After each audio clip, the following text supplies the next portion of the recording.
Buenos días con todos. El día de hoy vamos a hablar acerca de la matriz I+C o identificación de peligros, evaluación de riesgos y controles de riesgo, como indican sus siglas.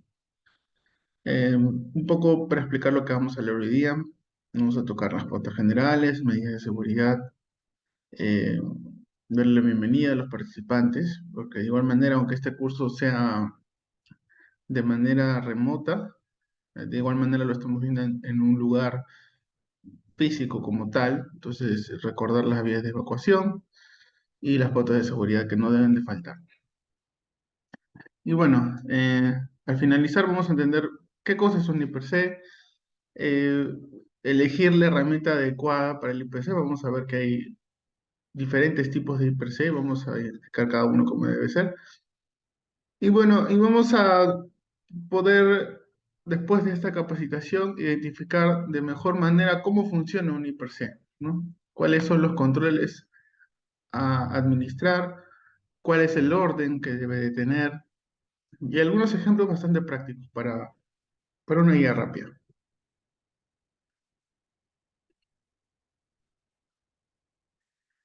La importancia de un IPC en las organizaciones, ¿cuál sería? ¿Cuáles creen ustedes que sería? Dejamos unos minutos para que puedan debatir, pensar, reflexionar un poco esta idea. ¿Cuál creen que ustedes sería la importancia de un IPC? ¿Qué es lo que aporta? ¿Cuál es su valor dentro de las organizaciones, según ustedes? Bueno, hay una lista, como indica acá, interminable de beneficios. ¿Por qué? Porque es una herramienta, es una herramienta de gestión de riesgos, ¿sí? Nos ayuda a establecer, a identificar, a establecer controles, ¿no? Nos ayuda a medir, porque entendamos de que hay niveles de, por decirlo así, de lesiones que puede causar una actividad, ¿no? No será lo mismo trabajar con un cuchillo de chef, esos que tienen mucho filo, a una tijera a punta roma, pues, ¿no?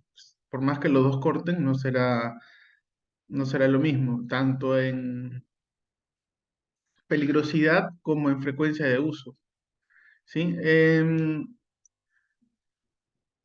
Las medidas de control, por lo general, sí son conocidas por todos, pero no todas no todas las personas poseen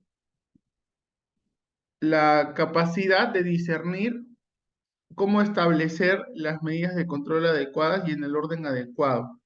Desde un tema de costos hasta un tema de disponibilidad, muchos son los factores que interactúan en esta elección.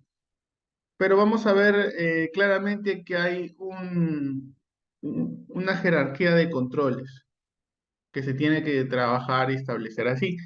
Y que no por el hecho de que hayamos elegido a la vista de alguna persona externa un EPP, no quiere decir de que no hayamos evaluado los demás niveles en la jerarquía. Los conceptos son bastante importantes, no son muy difíciles. Hace, hace muchos años un profesor a mí bueno, a mí y a muchos de nuestra clase del diplomado nos explicó de que el problema de relacionar la palabra con peligro y riesgo venía también de todas las interacciones que teníamos con la televisión y con los medios de comunicación, ¿no? En el que decían eh, peligro y riesgo a cada rato sin el más mínimo detalle de saber bien su significado, ¿no? Este es un riesgo de muerte, decían, ¿no? O esto es un peligro de muerte para la ciudadanía y no sé cuánto y no sé qué. o, o etcétera, pues, ¿no? Entonces, el tema va por ahí, pues, ¿no? Cuando nosotros nos preguntan, ¿qué es peligro? ¿Y qué es riesgo? Tranquilamente podríamos decir que son sinónimos, porque los escuchamos tanto que no sabemos cuál es su significado. Y bueno, Por último, familiarizarnos con, con el significado de los términos y las palabras usadas en el proceso del IPRSEP, ¿no? Porque como tal es un proceso que ya se va a conocer, está prácticamente estandarizado, ¿no? Podríamos ver algunos modelos en nuestras jornadas de trabajo, pero sin embargo ya sabemos, vamos a saber cuáles son sus partes, cuáles son las partes que debe de tener, ¿no? Porque probablemente encontremos algún formato incompleto y gracias a las herramientas que vamos a aprender hoy día, vamos a aprender a identificar esos detalles. A ver, ¿qué nos dicen las estadísticas? Cada 15 segundos un trabajador muere a causa de un accidente o enfermedad relacionada con el trabajo. Cada 15 segundos 160 trabajadores tienen un accidente laboral. Interesante. ¿Por qué creen que es eso? Podría ser porque las personas no son lo suficientemente cuidadosas, porque no conocen herramientas, porque muchos se dicen, no conocen las herramientas. Sí, pero vayamos un poco más atrás. Y si no conocen herramientas, si no conocen que existen herramientas, ¿a qué, a qué, a qué podemos, a qué podemos llamar a la reflexión, pues, ¿no? Se tiene que saber, tiene que darse a conocer que realmente existe una forma de evitar caer en accidentes o incidentes a través de una herramienta de gestión, que ese es el nombre correcto. Porque muchas veces se suele menospreciar las herramientas de gestión como simples papeles, pero en realidad cumplen muchas funciones. Dentro de ellas, y creo que la más importante, es garantizar una metodología de retroalimentación del supervisor con los trabajadores y obviamente con el trabajo que van a realizar, ¿no? O supervisores, etcétera. Todos están informados de lo que se va a hacer, todos son conscientes, evalúan sus peligros, sus riesgos, los califican, establecen medidas de control, ¿sí? Y de esa manera es que se garantiza de que ya existe una retroalimentación de la actividad, que todos están informados. Porque como supervisor de seguridad o como prevencionista, en mi caso, mi trabajo es estar atento ante los peligros y riesgos asociados a la actividad, ¿no?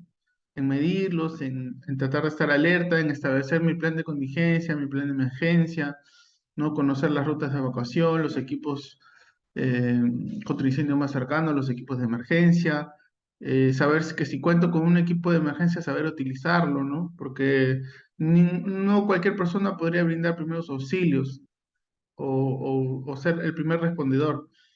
¿Por qué? Porque hay un tema de entrenamiento que tiene que estar vigente y obviamente tienes que estar eh, capacitado, no entrenado, no solamente capacitado una vez, sino también en constante entrenamiento, ¿sí?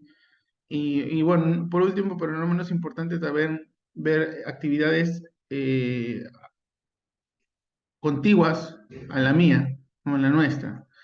¿Por qué? Porque yo puedo contemplar los peligros y los riesgos de una actividad, de mi actividad, pero esto no quiere decir que yo no deba de contemplar los peligros que estén contiguos a mí. Ejemplo, creo que el más básico, una contratista que está trabajando al lado de mi grupo de trabajo, que de repente incluso podría ser de la misma casa, o sea, de la misma empresa donde estamos prestando servicios y que probablemente de repente por el tema de que son de la misma empresa no lleven prevencionista. Y por el mismo tema de que quieren minimizar tiempos y todo, hacen las cosas apuradas y a veces de mala forma y podrían ocasionar un incidente. O Dios no quiere un accidente. Bueno, el objetivo del IPRC es la prevención de accidentes, como tal, identificar los peligros, la exposición a estos, planificar y adoptar controles. La participación, como ya mencionamos, de los colaboradores. Elaborar la matriz por puestos de trabajo de acuerdo a los riesgos de cada proceso. permitir capacitar específicamente colaboradores nuestros o transferidos, pues, ¿no? Eso no difiere de quién sea el hiper, ¿no? Finalmente, si nosotros vamos a alguna empresa, podríamos mostrar nuestro hiper y también obviamente ellos tendrán su hiper, pues, ¿no? Y tendremos que obedecer ambos. Determinar los EPPs necesarios y específicos para cada proceso. Otro de los objetivos es prevención de enfermedades ocupacionales. Enfermedades que no se ven al momento, algunas sí, enfermedades que se ven a inmediato, mediano, intermedio o largo plazo. Todas actúan mediante un mecanismo de acción diferente. Tiene obviamente que diagnosticarlo un especialista, pero como tal, como usuarios de estos equipos, de estos reactivos, de estos materiales peligrosos, nosotros sabemos qué cosa es lo que nos podría pasar si hacemos una manipulación incorrecta de estos equipos, de estos, perdón, de estos materiales, ¿no? Y equipos como tal también no podría ser, porque entendemos que hay temas, por ejemplo, hay radiaciones ionizantes o no ionizantes, ¿no? Por dar un caso. Bueno, hay un tema de ubicación, perdón, reubicación de colaboradores por accidentes o enfermedades. En la medida de lo posible, esto se espera que no se haga esto, no porque no se quiera, sino porque se trata de que hay una prevención eficiente, ¿no? En las actividades. Y bueno, cumplimiento de los requisitos legales, porque esto es parte de un requisito legal, de la ley 29783, que es la ley de seguridad y salud del trabajo, y de unos artículos que lo mencionan. ¿Qué es un peligro? Una gran pregunta. Peligro es, como su nombre acá le dice, situación o característica intrínseca de algo capaz de ocasionar daños a la persona, equipo, proceso o ambiente. O en buen cristiano, el peligro será la fuente de riesgo. Fácil, simple. La identificación de peligros es el proceso mediante el cual se reconoce que existe un peligro y se definen sus características. Eh,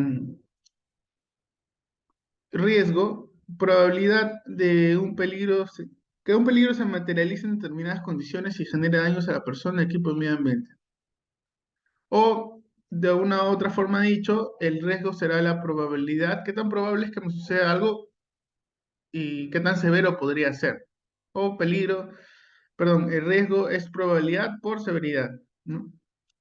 La evaluación de riesgo es el proceso de evaluar el riesgo o riesgos que surgen de uno o varios peligros teniendo en cuenta lo adecuado de los controles existentes y decidir si el riesgo o riesgos son o no aceptables.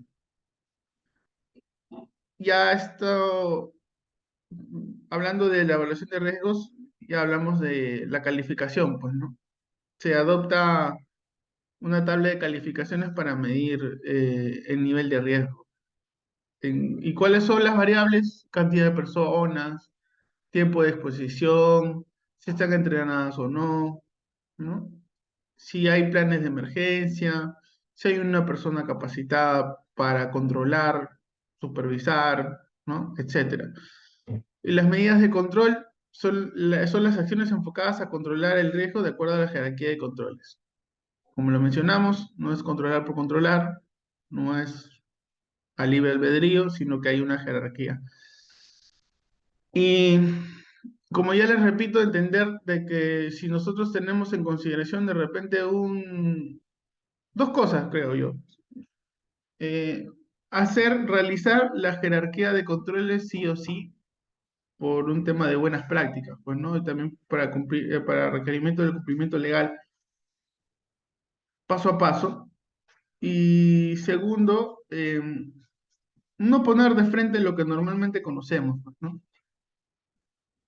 Muchas veces, y la mayoría de prevencionistas inexpertos les pasa de que, por ejemplo, son mucho de colocar, perdón, los EPPs dentro de la jerarquía de controles. Y no es una buena práctica. porque no podemos simplemente colocar este tipo de medidas si es que no se ha tenido en cuenta otra jerarquía de controles que incluso van desde lo más barato hasta lo más caro, pues, ¿no? En ciertas ocasiones. La diferencia entre peligro y riesgo, como vimos, pues, ¿no? Peligro es la situación o característica intrínseca de algo capaz de hacernos daño, ¿no? Y el riesgo es la probabilidad de que el peligro se materialice, ¿sí? El peligro como tal es algo que podemos identificar, ¿no? O sea, un material, una máquina, la electricidad o una energía potencial, un producto químico y, por decir, un gas, pues, ¿no? Que también es un material peligroso. Y el riesgo ya es lo materializado, ¿no? Una caída, un choque, un contacto eléctrico y una intoxicación. Vemos una clara diferencia, pues, ¿no? Entre el material y lo que a mí me puede pasar si es que tengo contacto con el material. En este caso, el peligro puede ser la altura. Si yo toco, bueno, entro en ese peligro, obviamente que lo que me puede pasar es la caída, ¿no? Si yo tengo un material peligroso y lo toco sin ningún tipo de protección, la intoxicación podría ser uno de ellos, pues, ¿no? La consecuencia como tal, el riesgo, ¿no? Si hay si hay electricidad, si yo toco sin ningún tipo de protección, no va a haber contacto eléctrico. Y así. El significado de hiper, identificación de peligros, evaluación de riesgos y controles. Antiguamente, hasta hace algunos años, solamente era hiper, nada más, no hiper C. Solamente identificación de peligros, evaluación de riesgos, nada más. Y hace poco se aumentó la letra C, ¿no?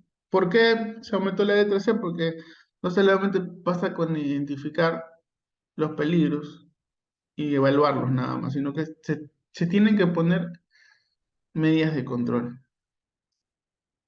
El IPRC es la metodología que permite identificar con detalle los peligros y sus riesgos para valorarlos y con esto determinar los controles necesarios de acuerdo a la jerarquía de controles. A ver, identificación de peligros. Aquí unos breves ejercicios, pues, ¿no? ¿Qué podemos ver en la primera imagen? A ver, analicemos un poco.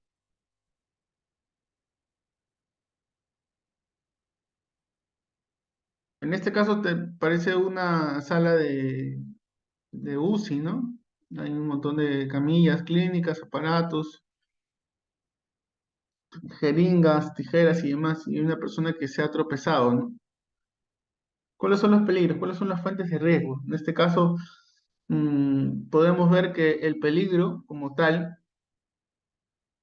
es el calzado, ¿no? Que está usando la señorita, que no tiene una capacidad de adherencia como debería ser para el tipo de suelo en el que está pisando, ¿no?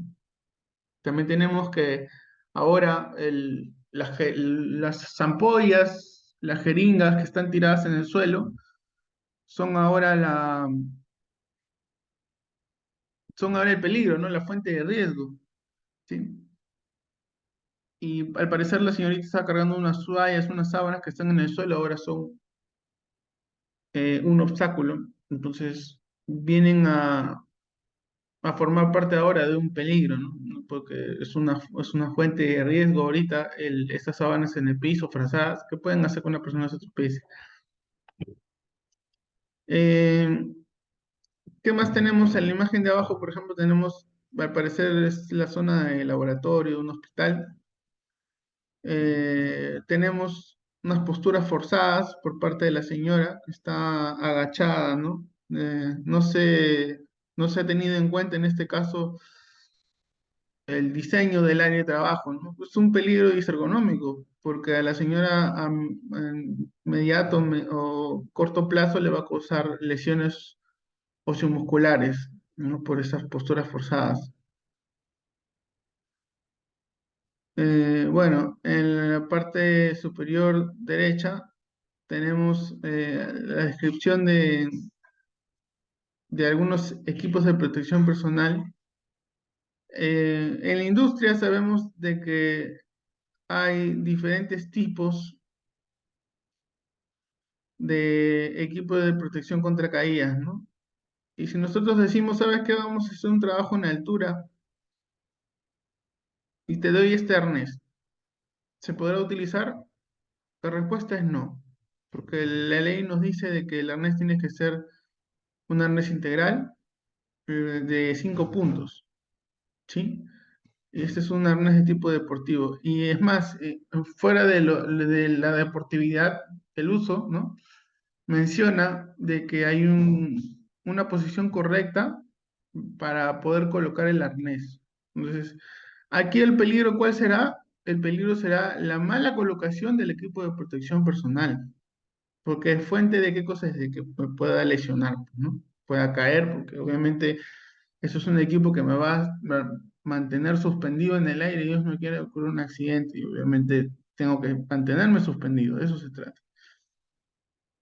Y bueno, y en la parte inferior derecha tenemos una sala de operaciones. ¿Cuál podría ser el peligro aquí? Bueno, las áreas que no están despejadas, pues, ¿no? Hay mucho desorden.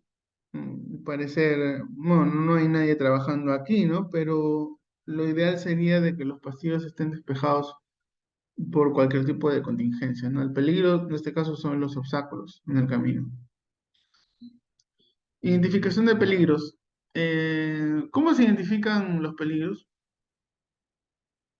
Cuando realicemos un trabajo hay que preguntarnos qué es exactamente lo que se tiene que hacer, con qué materiales voy a trabajar, qué equipos de herramientas voy a usar, cuándo realizaré el trabajo, cómo afectaría la actividad a realizar a las personas, equipos o materiales o ambientes, el personal que dispongo es el idóneo y en la cantidad necesaria. Tocando el último punto, no se trata de tener muchas personas y decir, ah, ya, esto, está bien porque somos bastantes. No se trata de eso.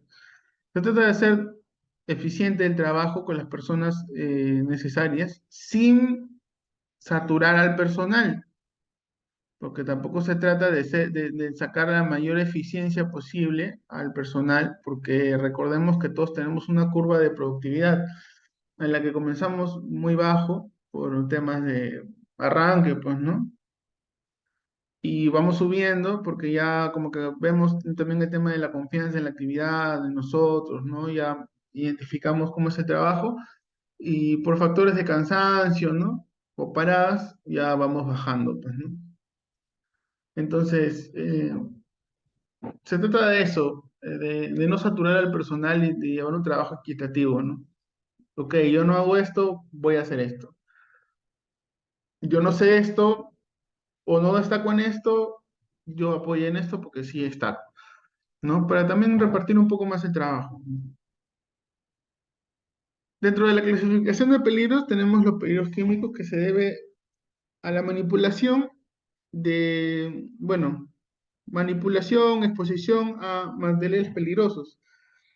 ¿Qué es un material peligroso? Es todo sólido, sólido, líquido, gas que puede generar un daño hacia la vida, la salud, perdón, la propiedad o el medio ambiente, ¿sí? Los peligros físicos en el trabajo son los que pueden afectar al cuerpo como ruidos, vibraciones, iluminación, temperatura, ventilación, humedad, radiaciones ionizantes y radiaciones no ionizantes. Los peligros locativos, los que se encuentran en el lugar, pues, ¿no? Llamamos escaleras, barandas, defectos en el piso, altos insuficientes, muros, almacenamientos inadecuados, falta de orden y limpieza. Y los peligros biológicos, exposición a virus, bacterias, hongos, parásitos, plagas, roedores, ¿no? Vectores, entre otros que puedan producir enfermedades. ¿No? Peligros ergonómicos son los relacionados a levantamiento de cargas, movimientos repetitivos, posiciones forzadas, ¿no? Herramientas inadecuadas. eh, Puede ser sentado o parado, ¿no? Muchos tiempos de exposición muy prolongados, ¿no? Entre otros. Los peligros psicosociales son peligros que están relacionados a un grupo de personas, pues, ¿no? Ejemplos como robos, acoso sexual, acoso laboral, ¿no? Eh, Tienen que ver con el entorno y con el bienestar del individuo. La relación entre peligro y riesgo, el riesgo es como ya mencionamos, es la probabilidad, pues, ¿no? Aquí unos ejemplos. El peligro, tenemos ruidos superiores a 85 decibeles y sin equipo de protección personal. Eh, el evento que podría causar una lesión es la exposición al ruido, ¿no? La consecuencia que podría causar es una hipoacusia inducida por ruido. ¿Por qué indicamos que es una hipoacusia inducida por ruido? Porque hay una hipoacusia está comprobado que existe una hipoacusia debido al uso, perdón, al contacto con solventes. El mecanismo de acción es interesante. Como sabemos, existen sustancias liposolubles y sustancias hidrosolubles. O sea, unas que se disuelven en agua y otras que se disuelven en grasas. Pues resulta que los solventes son liposolubles, o sea, se disuelven en grasas. Nosotros al tener contacto con las sustancias liposolubles, estas sustancias son rápidamente absorbidas por la piel. Se absorben por la piel, viajan a través de torrentes sanguíneos y llegan al sistema nervioso central, que está compuesto por, adivinen qué, grasas. Entonces, lo que hacen es diluir las grasas, obviamente, ¿no? Entonces, poco a poco van degradando el sistema nervioso central y por eso se produce hipoacusia, ¿no? Por eso es que hay que indicar que es una hipoacusia inducida por ruido. Tenemos aquí otro ejemplo, ¿no? Vibración por uso de martillo neumático. El evento es la sobreexposición a la vibración y la consecuencia, enfermedades osteomusculares, ¿no? O temblores y demás. Esas condiciones prolongadas pueden generar obviamente un daño, pues, ¿no?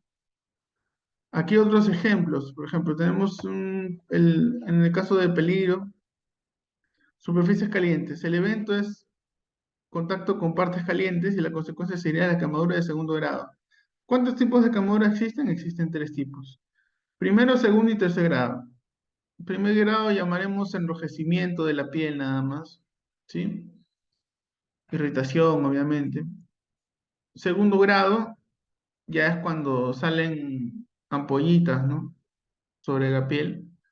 Es la primera capa de la piel. Y del tercer grado ya es cuando ya se han carcomido tejidos, óseo, muscular, nervioso, ¿no? Es una quemadura ya mucho más difícil de manejarlo. Bueno, las quemaduras en general son bastante difíciles de manejar, ¿no? Pero ese tipo ya, el daño muchas veces es irreparable. Otro peligro, arco eléctrico de soldadura. El evento es la exposición al arco eléctrico y las consecuencias, bueno, daños a la vista, pues, ¿no? Si es que no se ha protegido como debe ser. A ver, otro ejemplo, maquinaria sin guarda. Nosotros que estamos expuestos a la inspección de los equipos, el riesgo es atrapamiento por máquina, ¿no? Y las consecuencias es la amputación de los dedos o de miembros superiores, si es que no se tiene un correcto procedimiento de bloqueo, ¿no? Recordemos de que el procedimiento de bloqueo consiste en quitar, no solamente desconectar un equipo, sino también en liberarlo de toda energía residual. Recordemos que hay un porcentaje de energía que se conserva dentro del equipo, ¿no? Cuando una vez que se apaga. ¿Y cuál es la manera más eficiente de eliminarlo? Prenderlo sin la corriente. ¿Por qué? Porque nosotros lo que hacemos es gastar esa energía que está potencialmente ahí y obviamente después se utilizan barreras de bloqueo físicas para que finalmente se bloquee como debe ser el equipo y etiquetado y demás, ¿no? A ver, algunos ejemplos aquí. Bueno, como podemos ver, el tema es bastante preocupante, pues, ¿no? En la primera imagen vemos una maquinaria pesada que está prácticamente suspendida en el aire, solamente para que los trabajadores estén protegidos del sol, pues, ¿no? Y sí, están protegidos del sol, pero no de que les caiga la maquinaria pesada encima. Si es que fallase, ¿no? Peligroso. Ningún equipo está exento de fallar. En la segunda imagen, lo que estamos viendo es un mecánico o soldador que está al parecer soldando una pieza de esta camioneta, pero que no tuvo mejor idea que poner unos listones de madera para poder tener acceso pleno a la parte inferior del vehículo, cual obviamente deja mucho que desear respecto a su seguridad, pues, ¿no? No debería trabajar así. ¿Cuáles son los riesgos? Perdón, ¿cuál es el peligro ahí? El aplazamiento, perdón, el objeto que está en suspensión, pues, y la persona que está debajo de la carga. El riesgo, aplastamiento, sí, las consecuencias puede ser fatal, la muerte. A ver, aquí, otro ejemplo. Tenemos como peligro el esmerir de banco en funcionamiento de una pieza de metálica esmerilar. Como vemos en la parte de atrás, hay cables eléctricos suspendidos sobre la cabeza. Y tenemos instalaciones eléctricas bastante antiguas. Tenemos empalmes desastrosos, de una manera incorrecta. Recordemos que los empalmes en muchas empresas están prohibidos cuando se pide el reemplazo total del cable. ¿Cuál es el riesgo? Primero, respecto al esmeril, el atrapamiento como tal, el corte en los dedos o la amputación como tal, pues, ¿no? La proyección de esquirlas a la vista, porque las, los fragmentos o partículas disparados a altas velocidades no tienen una dirección como tal, ¿no? Pueden ir a cualquier lado, según la posición en la que se maneje el equipo y la herramienta. Entonces, la protección debe estar sí o sí. Por más que exista una guarda, no todas estas partículas, fragmentos o partículas liberados a altas velocidades van a ir hacia un lugar donde no genere daño. Y bueno, no por último, pero no menos importante relacionado a las instalaciones eléctricas antiguas, tenemos el contacto eléctrico directo, ¿no? Porque, ¿qué pasa? De que entendamos que los materiales tienen un tiempo de vida útil y cuando nos referimos a esto, nos referimos a que se va a deteriorar con el tiempo y esto estará relacionado al tipo de ambiente en el que esté expuesto. Entonces, eh, ¿qué va a pasar? Obviamente estamos expuestos ante un accidente mortal si es que tenemos un contacto directo, pues, ¿no? No solamente teniendo contacto directo, sino también podemos ocasionar incluso hasta un incendio por un cortocircuito.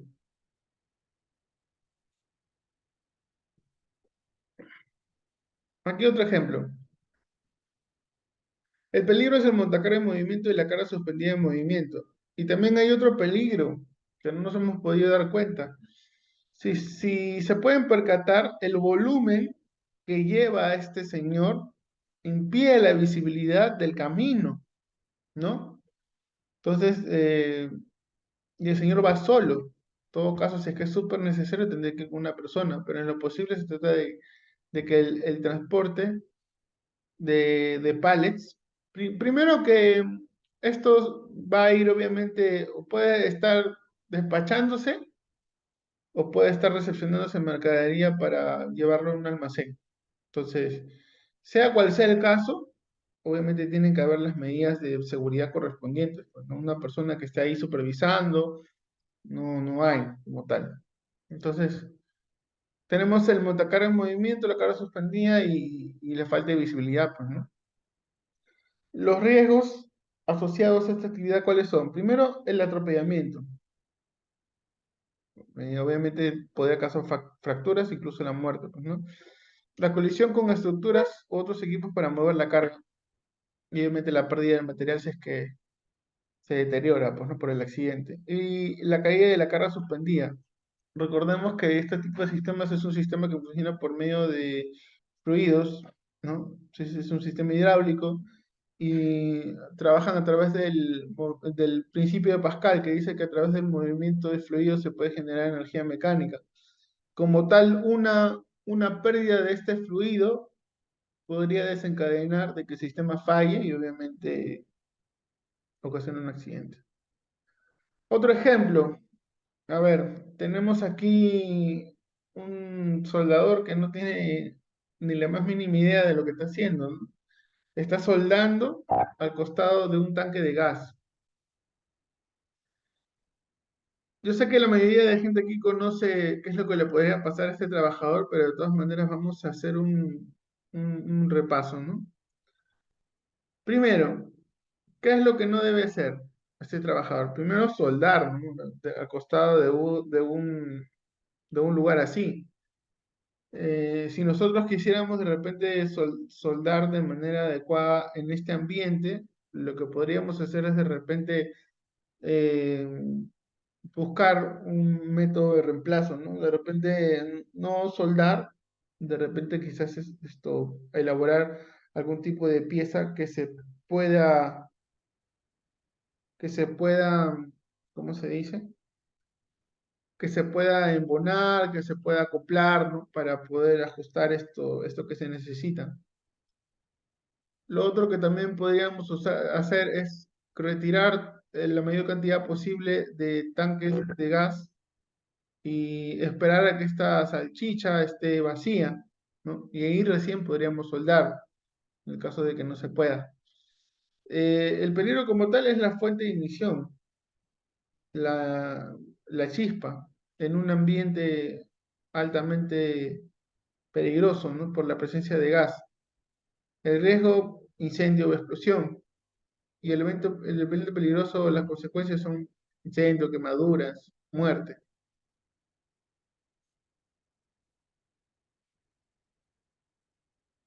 Otro ejemplo, aquí tenemos a una persona que, por el contrario, está usando equipos de protección personal, ¿no?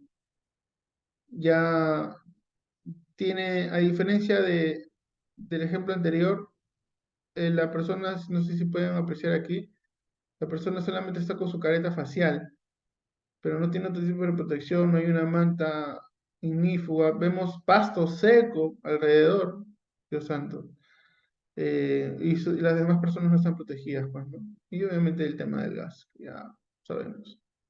En este caso, esta persona sí está protegida, ¿no? Tiene sus guantes eléctricos, su casco de eléctrico. Y bueno, de todas maneras, el peligro es la energía eléctrica. El riesgo es de electrocución. Y bueno, la consecuencia es obviamente quemaduras y muerte.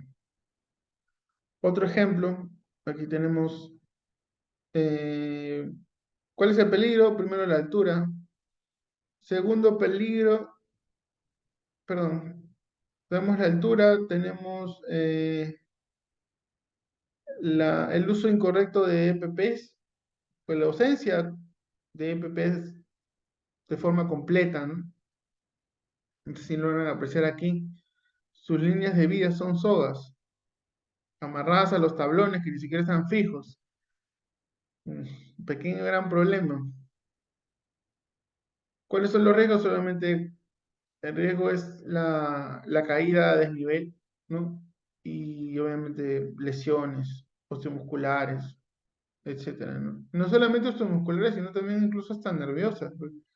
Recordemos de que la columna vertebral es el sostén de todo nuestro cuerpo y entre ellos hay discos intervertebrales y obviamente por un tema de desgaste se van deteriorando y una vez que sale el líquido que está dentro de estos discos intervertebrales, lo que ocasiona es lesiones a nivel nervioso, por pinzamiento de nervios, etc.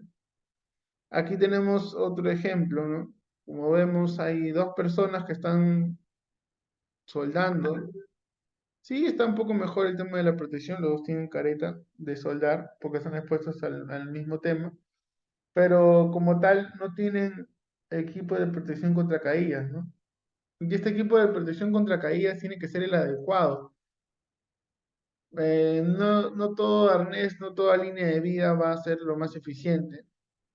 Recordemos que hay un tema bastante importante que seguir, que es sobre las actividades, ¿están controladas o no están controladas? De ejemplo, ¿no? No voy a ponerme el arnés normal de toda la vida que siempre me pongo en la planta para hacer este tipo de trabajo. ¿Por qué? Porque el arnés no está diseñado para aguantar altas temperaturas, se puede quemar, se puede deteriorar. Aceleramos la vida útil del equipo y se deteriora, se deteriora como tal, ¿no? No va a garantizar ningún tipo de protección. Y esta persona, obviamente, una persona está entre los fierros, entre la estructura de este hangar. eh, y es más, si nosotros nos damos cuenta, hay un peligro, hay un mayor aquí abajo. Voy a ampliar la imagen para que ustedes puedan ver. Miren, aceite quemado. ¿Ustedes saben lo que sucede con el aceite quemado? Se vuelve combustible. Imagínense qué va a pasar si es que esas chispas llegan a estar en contacto con este aceite quemado.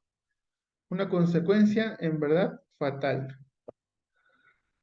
Las oficinas no están exentas de este tipo de situaciones, ¿no? Vemos cables desordenados, por ejemplo, aquí peligro, cables desordenados, tenemos un cable desordenados en la ruta, en el recorrido del campo de acción de una silla, ¿no? Conexiones, empalmes. Bueno, el riesgo, obviamente, acá puede ser electrocución, de repente un tropiezo, una caída, y acá también un tropiezo, una caída. Y las consecuencias como tal, lesiones, electrocución, quemaduras, etc. Aquí, ¿qué podemos apreciar? ¿Cuál es el peligro en esta situación? El peligro son los vehículos que están pasando por la vía, por la pista, y la falta de señalización como tal, para que un poco entiendan, ¿no? Cuando se están realizando obras civiles en la vía pública, se tiene que primero sacar un permiso para construir, ¿no? Segundo, que por más que tú tengas este permiso, tú requieres sacar otros permisos en la municipalidad donde tú digas que va a haber carga y descarga de materiales, ya sea cemento, fierros, etcétera. Entonces, en el que tú tienes que mostrar un plan de, por decirlo así, es un plan de contingencia, ¿no? O sea, ok, vas a bloquear la ruta de la vereda, entonces tendrás que hacer otra vereda, tendrás que señalizar por los dos extremos, tendrá que haber rigger, personas que puedan ayudar en el tránsito, esta vereda que se hace tiene que ser tiene que ser, no, ¿cómo decirlo? Tiene que haber, tiene que tener obviamente sus mallas, sus conos, para que sea altamente visible y que la gente la pueda identificar de buena forma. No se trata de poner un par de palos y decir, por acá pasa. No es así. Tiene una metodología para poder señalizar. El riesgo obviamente que una persona te pueda atropellar, pues, ¿no? Y las consecuencias pueden ser fatales. Bueno, aquí los peligros, riesgos y las consecuencias. Para muchos, de repente, no hay nada, pero para otros sí, pues, ¿no? Tenemos un centro de acopio temporal de residuos sólidos, pero ¿qué sucede? De que si bien es cierto, algunos no son inflamables, otros son inflamables. Entonces, si nosotros tenemos un lugar donde hay electricidad, lo más probable que suceda es que de repente hay un cortocircuito o algo y genere chispas y estas chispas obviamente salten hacia el mantenimiento inflamable y ocurra un incendio. Dentro de la resolución ministerial 050, ¿no? Esa es ese es un documento en el que están detallados, ¿no? La metodología de desarrollo del IPRC. Eh, como tal, primer paso, el proceso, actividades. ¿Qué actividades están dentro del procedimiento? ¿No? ¿Cuáles son las tareas a seguir? ¿No? Ahora, una vez que nosotros identifiquemos bien qué cosa es lo que vamos a realizar, después viene la identificación de los peligros y la determinación de los riesgos. Como tal, haremos un barrido de todos los peligros y los riesgos asociados a las tareas.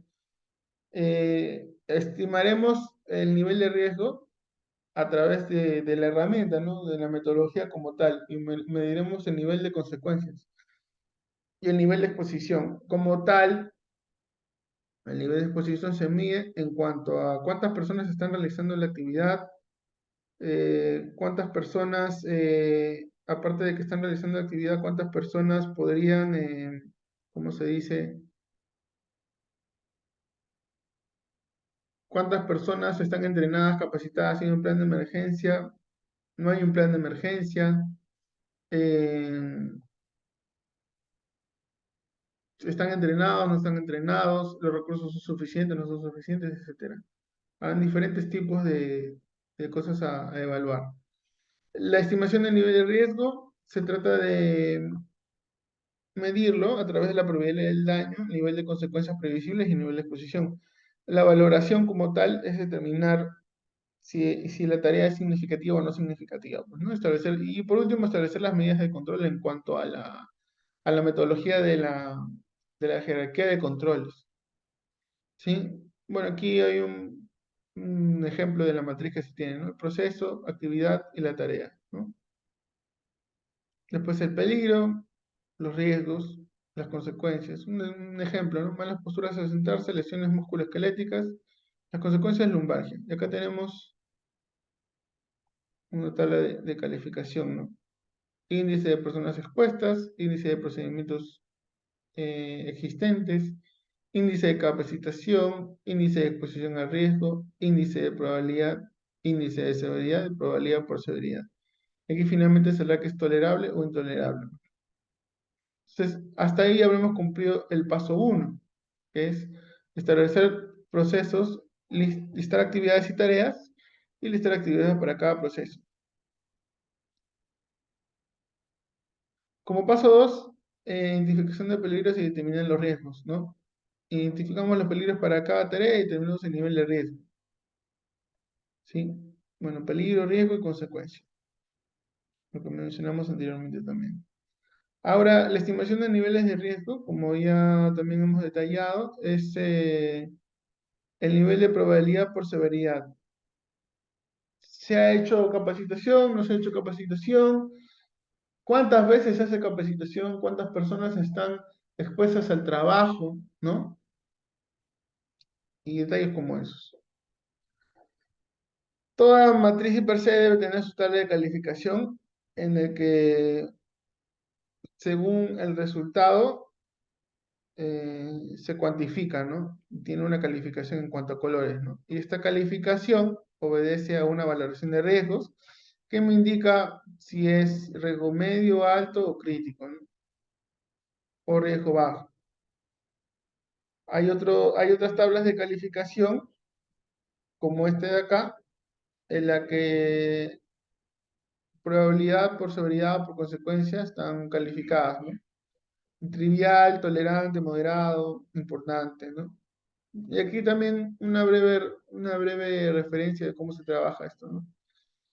Índice de personas expuestas, procedimientos existentes, la capacitación, exposición al riesgo, severidad, consecuencia, estimación del nivel de riesgo y criterios de significancia, pues, ¿no? Como dato adicional, pues, ¿no? Para que se tenga una idea, justo lo que estábamos mencionando, ¿no? ¿Existen procedimientos existentes? No existen. Existen parcialmente, pero no son satisfactorios o son insuficientes. Capacitación. Personal entrenado conoce el peligro y lo previene. Personal no entrenado o personal parcialmente entrenado. ¿Y cuántas veces nos exponemos? Una vez al año, esporádicamente, una vez al mes, eventualmente, una vez al día o permanentemente. Y el nivel de consecuencias, pues, ¿no? Que van desde una lesión sin incapacidad hasta un daño a la salud irreversible. Bueno, al finalizar, ya valoramos el riesgo, ya sea tolerable o intolerable, ¿no? Como podemos ver aquí. El paso 5 sería establecer las medidas de control, que es justamente lo que vamos a ver acá. Esto es a donde quería llegar. Esto se llama jerarquía de controles.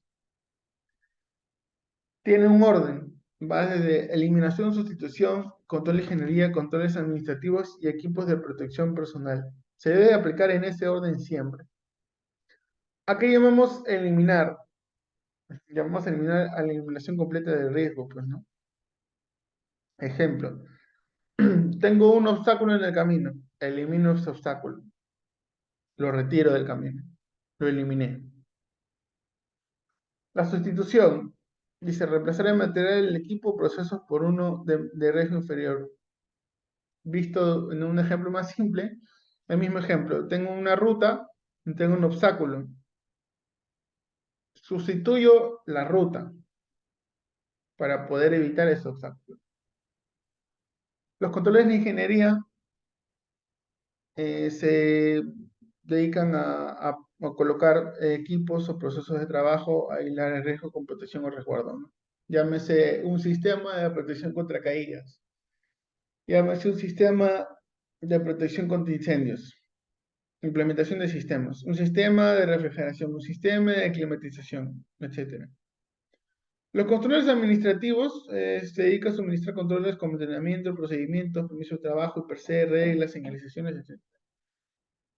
Y equipos de protección colectiva también, conos, señalización, mallas, etc. Eh, y por último, pero no menos importante, los equipos de protección personal, ¿no? Que dice que es usar correctamente los elementos de protección personal apropiados donde otros controles no son aplicables. El hecho de que se coloque un EPP y que no se coloquen todos los demás, tratemos de que en lo posible sea porque ya realizamos toda la evaluación siguiendo la jerarquía de controles y no porque simplemente se nos ocurrió. Se puede poner cosas adicionales a los EPPs, siempre, ¿no? Puede ser una supervisión, puede ser bueno, en el caso de que no se pueda eliminar ni sustituir ni poner un control de ingeniería, habremos el IPRC, el procedimiento, el permiso de trabajo, la señalización, etcétera, ¿no?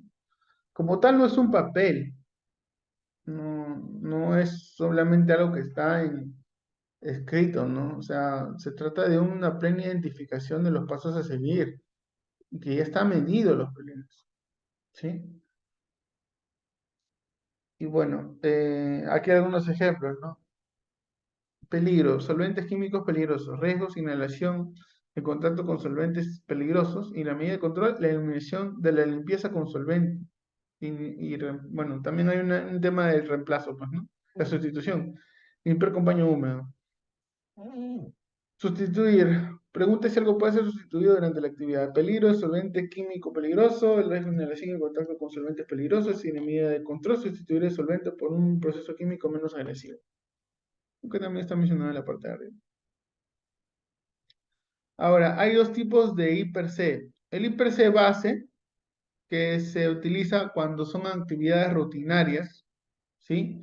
Llamemos una planta de procesos, por ejemplo, en el que siempre va a ser lo mismo, lo mismo, lo mismo.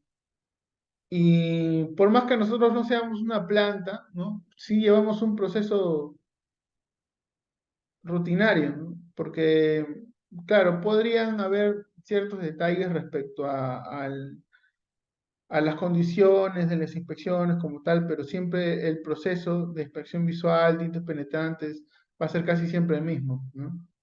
Llámese partículas magnéticas, etcétera, etcétera, por ciertas variaciones, ¿no? Pero casi siempre va a ser el mismo.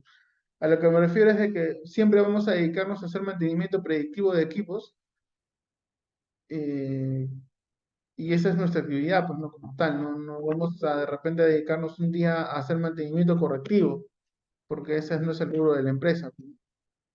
Podría abrirse y obviamente tendríamos que generar otro documento, pero no el mismo. El IPRC continuo es el IPRC que se utiliza en campo, pues, ¿no? Que debe ser abierto en campo y cerrado en campo, que no se elabore en oficina, se elabora en campo. O bueno, también tenemos el ATS, pues, ¿no? Que es lo más parecido a este documento, que es una herramienta de gestión para campo, lo que se evalúan de igual manera los peligros, los riesgos, y son para actividades no rutinarias, ¿no? Actividades que normalmente no se ejecutan en ese sitio. Es por eso que nosotros, por ejemplo, en una planta de procesos, vemos que los trabajadores no están llenando un IPC todos los días, ¿no? Porque ya tienen un IPC base, que es para sus actividades rutinarias. Y el IPC continuo, que es para actividades no rutinarias, ¿no? Llámese contratistas, trabajos de reparación, etcétera. Y bueno, hasta aquí sería todo conmigo. Eh, Voy a estar realizando la evaluación de esta capacitación. Espero que haya sido del agrado de todos ustedes. Ante cualquier duda o consulta, por favor, no duden en escribirme o en darme una llamada para poder, con todo gusto, explicarles algún tema que no haya quedado claro. Sí, eso sería todo conmigo. Gracias por tu atención y que tengan un buen día.